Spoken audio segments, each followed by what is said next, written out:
नमस्कार जोहार, मैं नीतिश्री आप सभी दर्शकों का एक बार फिर स्वागत करती हूँ दूरदर्शन के शानदार कार्यक्रम में जिसका नाम है उभरते कलाकार। उभरते कलाकार एक ऐसा कार्यक्रम है जिसमें हम उभरते हुए कलाकारों को आपसे मिलवाते हैं। ऐसे तो हमने कई बार आपको कई सारे कलाकारों से मिलवाया है, लेकिन आज जिस कलाकार से हम आपको मिलवा रहे हैं वो थोड़ा ख़ास है। क्यों? क्योंकि हमने इससे पहले आपको कवि से मिलवाया है, लेकिन कवयित्री हमारे पास पहली बार आई हैं। तो चलिए आज हम आपको मिलवाते हैं हमारी उभरती हुई कलाकार से, जो कि कविताएं लिखती हैं, श्रृंगार रस में लिखती हैं, रौद्र रस में लिखती हैं, कई सारे रस में कविताएं लिखती हैं, साथ ही साथ कई सारे कवि सम्मेलन में भी इन्होंने भाग लिया है। तो चलिए हम बात करते हैं प्रतिभा जी से और साथ ही में उनसे उनकी जो लिखी हुई कविता है उन्हें भी सुनेंगे। सबसे पहले प्रतिभा जी, मैं आपका हमारे कार्यक्रम पर स्वागत करती हूँ। धन्यवाद। पहले जो सबसे पहला बात मैं पूछना चाहती हूँ ये है कि आपने प्रतिभा जी कब से स्टार्ट किया ये कविताएं लिखना? 2018 से मैंने पहली कविता लिखी और उससे पहले तो मैंने कविताएं लिखी थी, पर उसे मुझे पता नहीं था कि मैं कविताएं लिख रही हूँ। पर 2018 में पहली बार मैंने कुछ कविताएं लिखी जिसे मैं सच में कह सकती हूँ कि मैंने कुछ लिखा है। हालांकि कविताएं लिखना हम सबके बस की बात नहीं है, वो बहुत कठिन है, फिर भी मैंने जो लिखा है वो 2018 से ही शुरू किया है। तो अब आपने जैसे बताया कि आपने 2018 से शुरू किया है, तो सबसे पहले हमारे दर्शक आपसे आपकी कविता सुनना चाहते हैं, तो पहला कविता पेश कर दीजिए फटाफट से। चूँकि मैं देवघर से आई हूँ, तो देवघर तो बाबा की नगरी है, जानते हैं, बाबा वैद्यनाथ की नगरी है। तो मैं बाबा के चरणों में समर्पित एक कवित्त छंद पढ़ूँगी। तो छंद प्रस्तुत करती हूँ कि चंद्रभाल मृग छाल कंठ में भुजंग माल, चंद्रभाल मृग छाल कंठ में भुजंग माल, जटा में माँ गंगा है त्रिलोक तृप्ति कारिणी। चंद्रभाल मृग छाल कंठ में भुजंग माल, जटा में माँ गंगा है त्रिलोक तृप्ति कारिणी। राजते तुषार नग अंचल त्रिलोकीनाथ, राजते तुषार नग अंचल त्रिलोकीनाथ, शंभु संग शोभती भवानी सृष्टि कारिणी, शंभु संग शोभती भवानी सृष्टि कारिणी। दाम गौरी गोद गणपति संग है कुमार शिव, गौरी गोद गणपति संग है कुमार शिव, दाम्पत्य छवि सर्व हृदय बिहारिणी। मम उर सदन सदैव शिव शंभु राजे, मम उर सदन सदैव शिव शंभु राजे, संग माता गिरिजाहु त्रिभुवन तारिणी। मम उर सदन सदैव शिव शंभु राजे, संग माता गिरिजाहु त्रिभुवन तारिणी। वाह! तो ये जो कविता है आपकी वो समर्पित है बाबा भोलेनाथ को। हाँ जी, काफ़ी अच्छी आपने कविता लिखी। तो आप हमेशा रिलेटेड जो रिलीजन से रिलेटेड और धर्म से रिलेटेड लिखती हैं या फिर? नहीं, ऐसा नहीं है, क्योंकि ये मैंने ऐसे ही मतलब वो शिव जी के लिए लिखा था। ऐसा कुछ नहीं है, मैंने कोई हमने सुना है कि आप श्रृंगार रस में बहुत सुंदर कविताएं लिखती, तो एक कविता आपकी श्रृंगार रस की हो जाती। हाँ, श्रृंगार रस में लिखती हूँ। तो मैंने, क्योंकि मैं शुरुआती दौर की कुछ कविता सुनाना चाहूँगी जो मैंने लिखी थी पर मैं कहीं सुना नहीं पाई हूँ। हालांकि हाल फिलहाल में तो लिखती हूँ, पर वो पिछले मतलब उसे आप भाव प्रधान मानकर सुनेंगे, क्योंकि उसमें मुझे छंद तुक का ज्ञान नहीं है, इसलिए बस उसे आप मतलब भाव से सुने तो ही मतलब उसे समझ पाएंगे, उससे जुड़ पाएंगे। तो एक कविता सुनाती हूँ।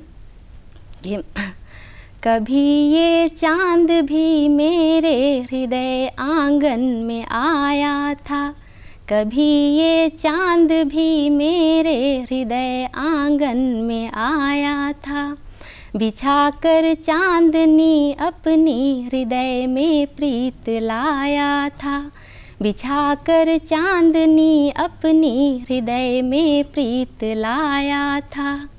इन्हीं तारों की डोली का पता मुझको दिया उसने, इन्हीं तारों की डोली का पता मुझको दिया उसने, कहा आसीन हो जाओ कि संग लेकर सभी सपने, कहा आसीन हो जाओ कि संग लेकर सभी सपने, कि छोड़ो अपनों को तुम अब हो जाओ मेरे अब अपने, कि छोड़ो अपनों को तुम अब हो जाओ मेरे अब अपने, दिया अपनत्व जब उसने, हुए साकार सब सपने।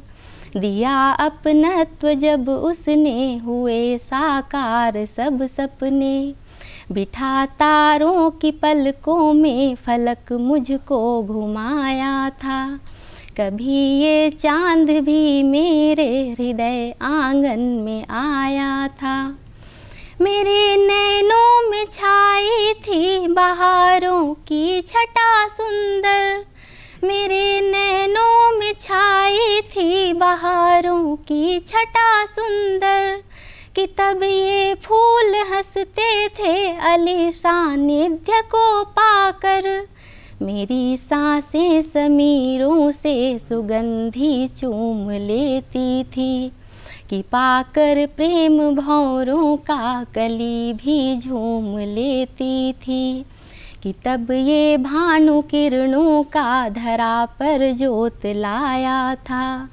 दे सतरंग वसुधा को नई दुल्हन बनाया था। कभी ये चांद भी मेरे हृदय आंगन में आया था। बिछाकर चांदनी अपनी हृदय में प्रीत लाया था।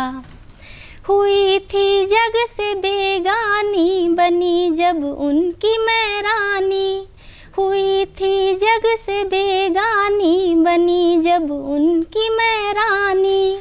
कि ये पत्थर को हीरा वे थी उनकी ये मेहरबानी।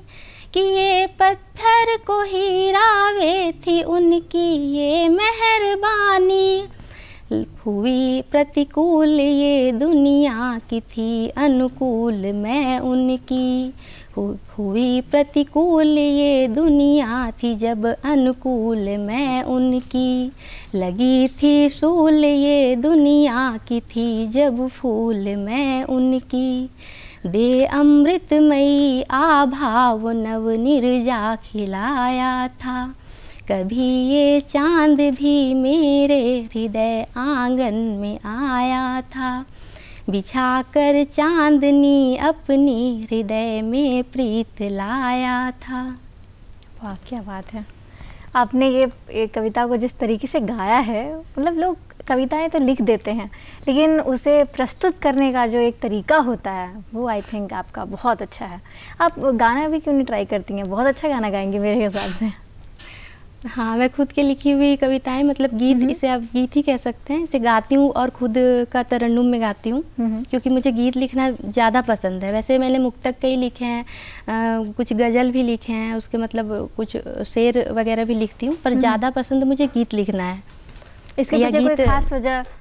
अब कुछ खास वजह नहीं, मैं क्योंकि शुरू से मैंने जैसे होता है ना किसी को किसी में ज़्यादा इंटरेस्ट होता है। हाँ, तो मैं बचपन में कवि सम्मेलन में कविताएं सुना करती थी, तो मुझे तरन्नुम में गाया हुआ बहुत अच्छा लगता था। बस इसी कारण होता है कि मुझे लगता था कि मैं इस तरह नहीं लिख सकती हूँ, तो बस वही देखकर मैंने कुछ कुछ लिखा, और पता नहीं क्या लिखा ये मुझे खुद भी पता नहीं है, पर बस वही कहिए कि मुझे देखकर अच्छा लगता था। बहुत खूब लिखा है आपने। तो आप कवि सम्मेलन बचपन, जैसे आजकल के बच्चे जो हैं वो कवि सम्मेलन में जाना पसंद नहीं करते, तो फिर आप कैसे, आपका वहाँ पे रुख हुआ कि आप उधर जाएं? हाँ, कवि सम्मेलन हालांकि मैं ज़्यादा कर नहीं पाती हूँ गांव में रहने के कारण।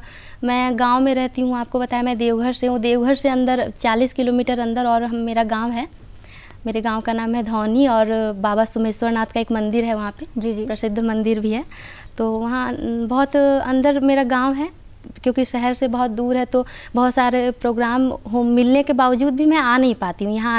यहाँ भी आने के लिए मुझे, जैसे मैं अपने भाई के साथ आई हूँ, तो इस तरह मतलब परेशानियाँ हो जाती हैं, जिस कारण मैं बहुत सारी प्रोग्राम लोग बोलते फिर भी मैं कर नहीं पाती हूँ। हाँ। छूट जाता है मुझसे। इसीलिए तो ये मंच है हमारा उभरते कलाकार का, कि आप जैसे जो लोग हैं जिन्हें ज़्यादा मंच आप नहीं पहुँच पाते, आप यहाँ पे आ पाए। तो अब आप यहाँ पे तो आए हैं, तो जब जैसे मैंने आपसे पूछा कि आप बचपन में कवि सम्मेलन में जाती थी? नहीं, बचपन में नहीं। अच्छा। मैं हाल फिलहाल 1-2 कवि सम्मेलन में गई। बहुत कवि सम्मेलन मैंने कहा कि जा ही नहीं पाती हूँ। हाँ, लेकिन मुझे पसंद बहुत है, मैं कविताएं सुनती हूँ, मतलब जानती तो नहीं हूँ कविता के बारे में कुछ, लेकिन हाँ बहुत पसंद है सुनना। जी, बहुत सुनती हूँ। मतलब आपके जो प्रेरणा स्रोत जो हैं वो मतलब किस टाइप के कवि हैं? हाँ, मेरे प्रेरणा स्रोत मतलब बहुत सारे, अब मैं किसी एक को क्या बोलूँ, मैं सबसे कुछ ना कुछ सीखती हूँ। और हालांकि मेरे घर में साहित्य का बहुत अच्छा माहौल है, तो ये भी हो सकता है। मेरे जो चाचा हैं, मतलब मेरे चाचा हैं, वो बहुत सारी कविताएं लिखते हैं। उन्होंने गीता को पद्य में करके रखा है, मतलब गीता को पद्य में, या बहुत सारे संस्कृत के ऐसे क्लिष्ट श्लोक हैं जिसे उन्होंने पद्य में रचा है, मतलब लिखा है। तो यही सब मेरे घर में साहित्य का माहौल है। मेरे जो बड़े पापा हैं, मतलब थे, अब तो वो नहीं रहे, तो वो भी बहुत सारी, हम लोग छोटे भाई बहन थे, तो हम लोग से ये सब चर्चाएं हुआ करती थी। तो इसलिए यही सब माहौल है जो कहीं ना कहीं अंदर है, जो अभी कुछ कुछ बाहर आता है। वो भी मैं ये नहीं कह सकूँगी कि मैं कविताएं सच में लिख पाती हूँ कुछ, ये मेरे बस की बात नहीं है। कवि ने कहा था ना कि कविताएं लिखी नहीं जाती, कविताएं हो जाती हैं। हाँ, हो जाती हैं, सच में हो जाती है। और सच में मैंने कविताएं आज तक लिखी नहीं, क्योंकि मुझे कोई टॉपिक पे अगर कोई बोलते भी हैं कि इस टॉपिक पे लिखना, तो मुझसे नहीं हो पाता है, क्योंकि जब तक आपके अंदर भाव नहीं आएंगे आप लिख नहीं पाएंगे। और अगर ऐसा आप लिख दिए तो वो एक तरह का लेख मान के चलिए उसमें, क्योंकि भाव प्रधान है कविता में। अगर आप भाव से दो शब्द ऐसा भी लिखें जिसमें कोई तुक ना हो, फिर भी वो किसी के दिल को छू सकती है। लेकिन अगर आप कुछ भी मतलब टॉपिक से रिलेटेड लिख दिए कि अभी ये चल रहा है तो ट्रेंड में, तो हम भी लिख दे, तो वो ज़्यादा होता है ना, जीवंत नहीं रह पाती हैं। कुछ समय ट्रेंड हुआ, फिर ख़त्म हो गया। तो पता नहीं, शायद मैं टॉपिक पे लिख नहीं पाती हूँ। मुझे जब अंदर से कुछ आता है तो ही मैं लिख पाती हूँ। तो वही जो आपने लिखा है वो हमें फिर से एक बार सुना दीजिए। ऐसे तो मैं मतलब कुछ शेर सुनाना चाहूँगी। मतलब मैं कुछ शेर भी लिखती हूँ। तो हाँ जी। बड़ी दुनिया बड़ी मसरूफियत है, बड़ी दुनिया बड़ी मसरूफियत है, यहाँ किसको किसी की कैफियत है। बड़ी दुनिया बड़ी मसरूफियत है, यहाँ किसको किसी की कैफियत है। और लिबासों से परखना शख्सियत को, लिबासों से परखना शख्सियत को, बताता है तेरी क्या हैसियत है। वाह, क्या बात है। और पिताजी हैं तो उनकी क्या ज़रूरत, पिताजी हैं तो उनकी क्या ज़रूरत, उनके बाद उनकी अहमियत है। क्योंकि बोलते हैं ना कि पिताजी जब घर में रहते हैं तो लोग मतलब मैंने ये सोच के लिखा है कि पिताजी जब घर में होते हैं या पिताजी जब रहते हैं तो लोग बच्चे में अहमियत नहीं देते, लेकिन जब पिताजी नहीं रहते तो सच में पता चलता है कि उनकी क्या अहमियत है। तो पिताजी हैं तो उनकी क्या ज़रूरत, उनके बाद उनकी अहमियत है। और अभी तक उसको हम भूले नहीं हैं। इसका अंतिम शेर है कि अभी तक उसको हम भूले नहीं हैं, यकीनन कुछ तो उसमें खासियत है। यानी कि ये पिता वाला जो शेर बोला और जो अपने लास्ट में बोला, वो दोनों एक दूसरे से रिलेटेबल नहीं। शेर जो होता है वो अलग अलग होते हैं। मतलब शेर में ये नहीं होता है कि एक आप कुछ, मतलब ये अलग होते हैं। दो शेर आप अलग लिख सकते हैं। इसमें मतलब एक दूसरे से रिलेटेड नहीं होता है। शेर में एक खासियत है कि एक शेर आपका कुछ और मतलब बयां कर रहा है, एक शेर कुछ और बयां कर रहा है। ये समझने वाले, ये कितना गहराई से आप समझ सकते हैं, ये समझने वाले पे डिपेंड करता है। सही बात। तो आप जैसे कविताएं लिखते हैं तो एक कविता आप प्रस्तुत कर देती। हाँ, कविता तो वही मतलब कविता जैसे है कि गीत, एक और गीत। हाँ, गीत वही आप जो गीत के फॉर्म में जो कविता लिखती हैं वो प्रेजेंट कर दीजिए। तो एक सुनाती हूँ कि कभी ये चांद, ये तो आपने सुना दिया। हाँ, एक इसी तरह था कि चांद पर ही रिलेटेड था, इसलिए मैं यही फिर से कर दी। हाँ, कोई बात नहीं। ऐ चांद मेरा तो एक काम करना, मेरे चांद से मेरा पैगाम कहना, मेरे चांद से मेरा पैगाम कहना। ऐ चांद मेरा तो एक काम करना, मेरे चांद से मेरा पैगाम कहना, मेरे चांद से मेरा पैगाम कहना। कहना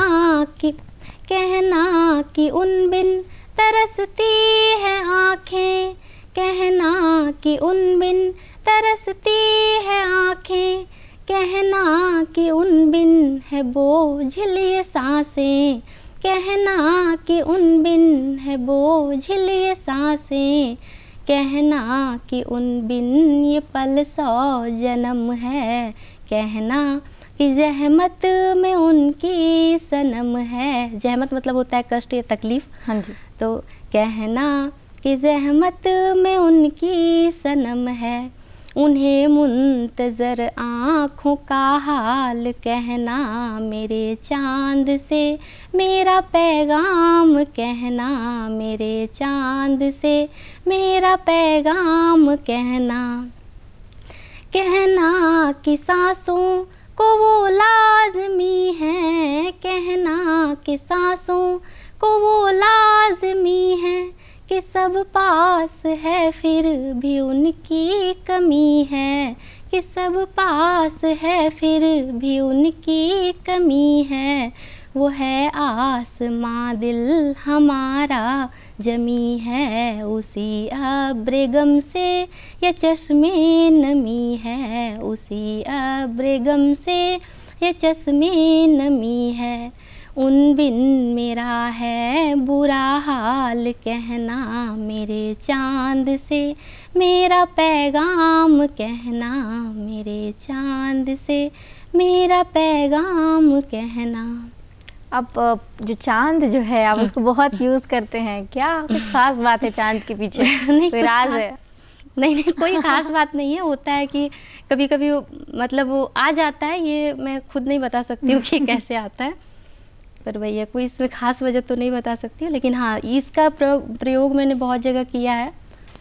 चांद से मतलब थोड़ा सा मे भी आपको से मुझे पसंद है, चांदनी रात पसंद है, हो सकता है इसलिए भी। जी जी जी। वैसे भी जो मतलब कवि के जो कवि या कवित्री की जो झलक है वो उसकी कविताओं में नज़र आती है। हाँ। तो उसी से रिलेटेड है। और आप क्या कुछ लिखते हैं? जैसे आपने शायरी सुनाई, कविताएं सुनाई, गीत गा के सुनाए, और आप क्या लिखते हैं इससे रिलेटेड कुछ? हाँ, रिलेटेड मैंने एक गीत लिखा है, तो वो जैसे बेटियों पर है कि बेटी अपने मायके में क्या छोड़ कर जाती है, ससुराल में क्या क्या अपेक्षाएं रखती है, उसे मैंने एक गीत में पिरोने की कोशिश की है। काफ़ी सेंसिटिव टॉपिक है। हाँ, गीत तो काफ़ी लंबा है, तो मैं मतलब वो बहुत लंबा गीत है, तो इसलिए। कितना लंबा है? फिर भी लंबा है, कम से कम 10 मिनट का।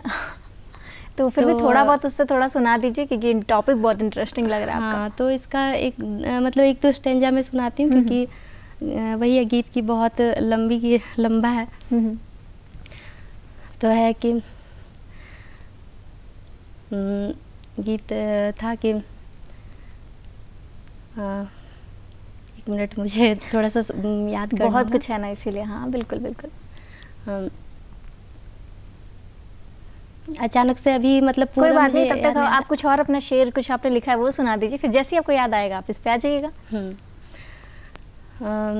शेर है एक सुनाती हूँ कि वो मेरे दिल के घर की रोज़ तहकीकात करता है। अच्छा। वो मेरे दिल के घर की रोज़ तहकीकात करता है, बनकर याद मेरी आँखों से बरसात करता है, बनकर याद मेरी आँखों से बरसात करता है। और उन्हें हम प्यार क्या करते, उन्हें हम प्यार क्या करते जिसे व्यापार प्यारा हो, उसे हम प्यार क्या करते जिसे व्यापार प्यारा हो। मोहब्बत में मुनाफे की वो अक्सर बात करता है, मोहब्बत में मुनाफे की वो अक्सर बात करता है। सही आपने बहुत सही बात बोला। तो प्रतिभा जी, आपका जैसे आपने लिखना शुरू किया, तो क्या किसी ने आपको प्रेरित किया इसके लिए? कुछ कोई खास इनके पीछे, जैसे कभी कभी होता है कोई पेरेंट्स बोलते हैं हाँ बेटा तुम लिखो, ऐसा कुछ आपके साथ हुआ है? या फिर किसी ने या फिर कोई चैलेंज आया है आपके लिखने में? चैलेंज नहीं, लेकिन हाँ मेरे घर के आसपास एक भैया हैं, तो वो कविताएं लिखा करते थे, और मेरी एक फ्रेंड भी है, तो वो भी लिखती थी। तो उससे मैंने देखा, तो मुझे लगा कि ये लिख रही है तो मैं क्यों नहीं, मैं एक बार कोशिश करती हूँ, क्योंकि मुझे पसंद भी था लिखना। तो मैं उसे देखकर, जैसे होता है ना कि उससे इंस्पायर होना कि वो लिख रही है तो मैं भी कुछ लिख सकती हूँ, क्योंकि मुझे पसंद था।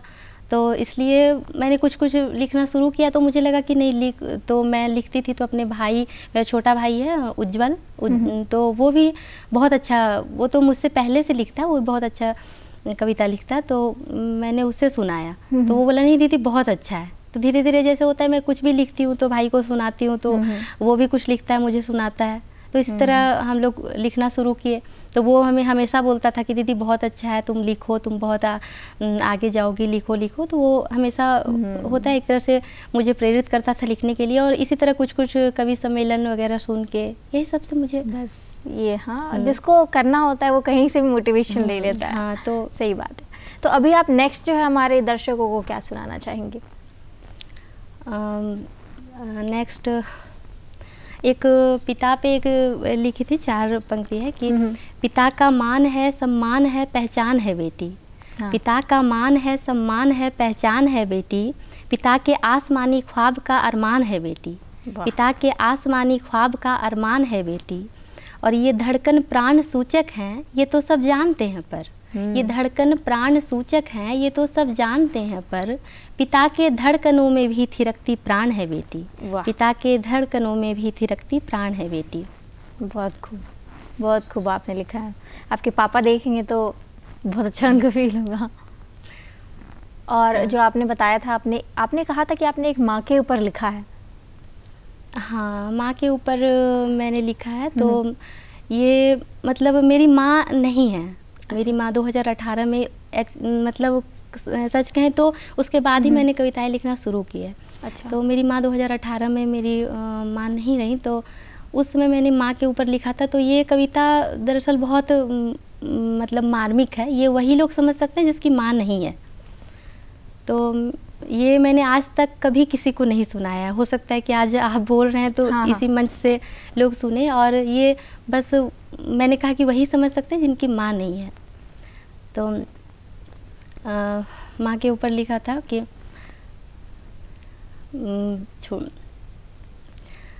जैसे होता है कि भी थोड़ी सी ये हो गई हूँ, मुझे होता है ना कि जो पहला जो शब्द है हाँ, वो ध्यान पे नहीं आ रहा है, ऐसा कुछ।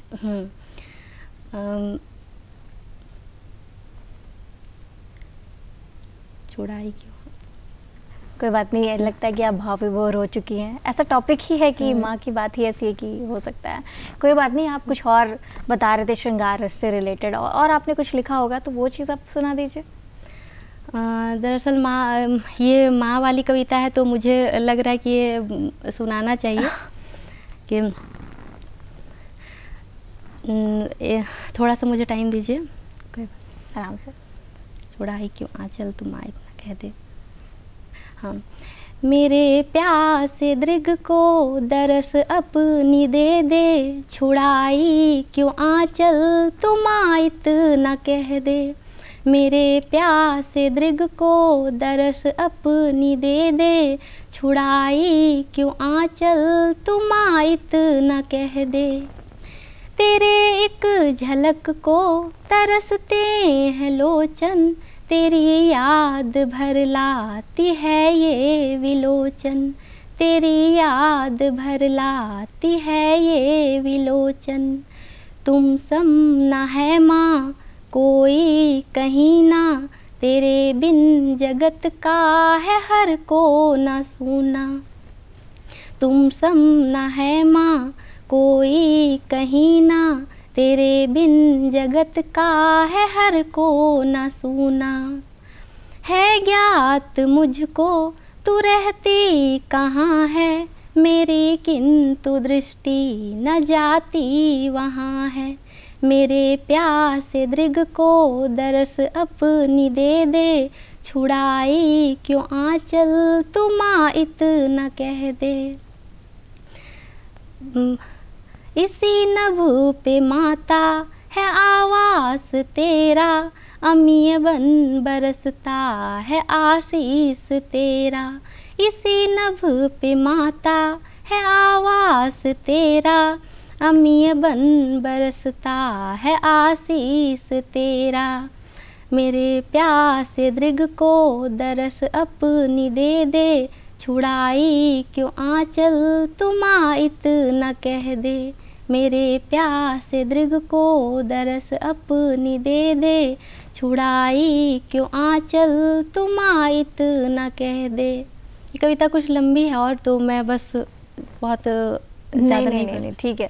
आपने आपका चेहरा देख के भी मुझे लग रहा है कि ये जो टॉपिक है बहुत सेंसिटिव है सच में। मतलब माँ की जो बात है वो मुझे भी मतलब क्या कहने के लिए शब्द नहीं है। आपने जो आपकी जो दिल से जो बात निकली वो मेरे दिल तक पहुंची है। तो आप जैसे कि हमारे पास अब हम एकदम अपने जो हमारा समय है, समय की जो सीमा है वो एकदम ख़त्म होने वाली है। तो लास्ट में आप कोई एक शायरी बोल करके अगर ये ख़त्म करना चाहें अब जो सेगमेंट है तो आप बोल सकती हैं।